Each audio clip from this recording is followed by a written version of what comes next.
Hi and welcome to the channel. Today I'm going to be showing you how to create this really simple fillable digital checklist in Word. So let's open a new document, and the first thing we need to do is, because our cursor's at the top here, is just press the return key a few times just so that we can create that bit of space at the top for your title. Then go to Insert, go to Table, go to Insert Table, and here you can decide how many checklist columns you like. In this one, I'm just going to have 2, and number of rows here, I'm going to use 2 as well, and click OK. So here we have our 2 rows. The reason we've got 2 rows up is just so that you can have a little bit of an idea about how your text will fit, and we'll create some more afterwards. So the first thing to do is to move this central line over. You can see if I hover over it, my cursor changes. If I then click and then move it, you can see that will move the line over to the left, and therefore creating some space for your checkbox and then your text in here. So what we'll do next is we'll just customize these 2 rows.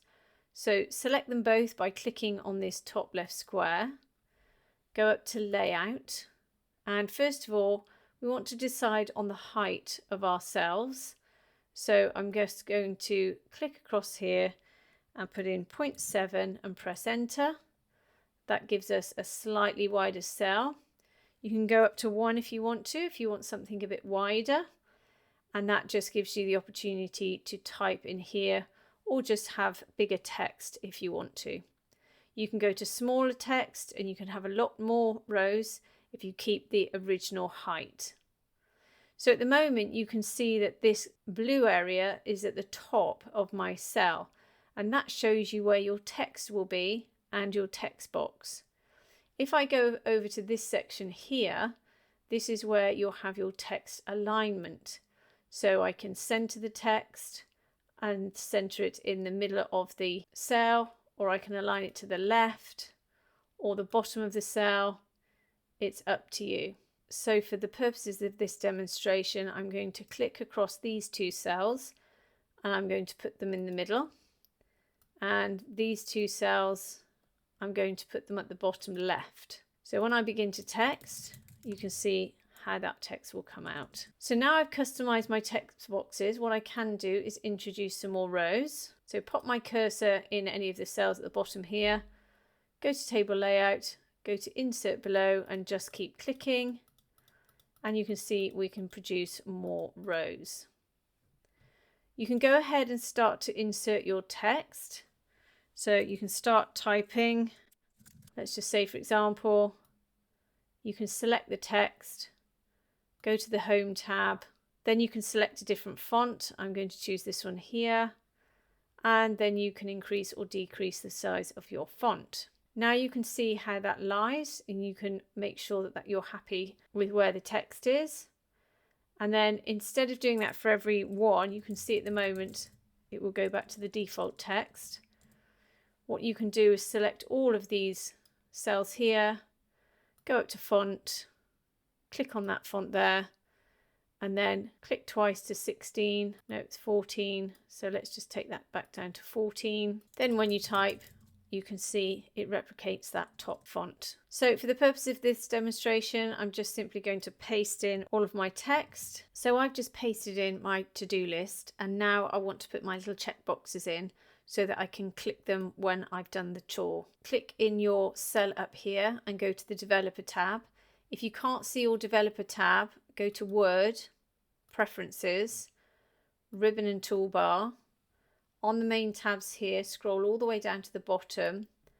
Make sure the Developer tab is checked, and then click Save, which I've already done. Then your Developer tab will appear here.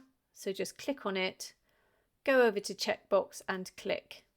And you can see now that you've got this checkbox here. Hover over the top of it, click across it, then copy it, Command or Control C, or you can go to the Home tab and use Copy, and then simply highlight all of these cells here by clicking and dragging across them, and click Paste.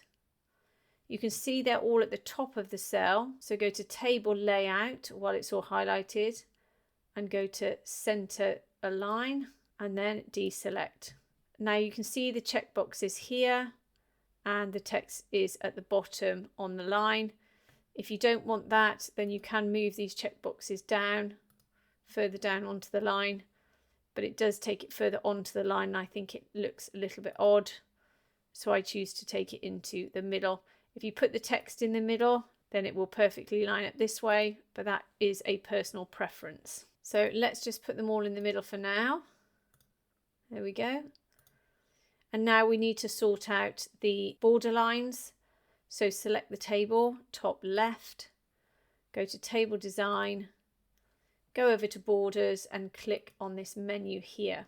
Now we're going to go down to no borders, so we're going to take out all of those borders, and then all we're going to do is to select just these cells here, go to borders again and just select inside horizontal border, and then we're missing one at the bottom here, so go back up, click on the drop down and select bottom border. Now at the moment you might think that they are perfectly aligned, alternative you might think they're quite close together. If you do want to extend the height of your columns, again click, go to table layout, and you can use the arrow key here to click upwards like that, and you'll see that you'll have a bigger gap between all of your text. Now before we put the title in, I'll just quickly show you how this works. At the moment you can see these checkboxes are shaded and you can't actually click on them. So when you go to the developer tab, once you've finished your document, you need to go over to protect form. If you click on this, you can now click just in these boxes. If I try to click over here, you can see my cursor goes to here. If I click here, it will immediately jump here. So what that does, it means it locks all of your text, all of your customizations and your table, and the only thing that can be checked or written on are the shaded areas, which effectively are these checkboxes here. To uncheck them, just click on them again and they will uncheck.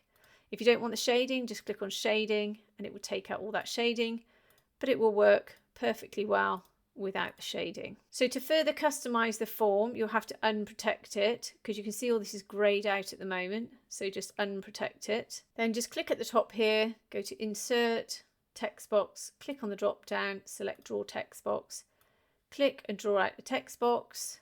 Then insert your text. We'll go for weekly checklist. And then we can select the text, go to the home tab, click on the drop down, select this text here or any text you like, and then increase the font with this increase font size tool here.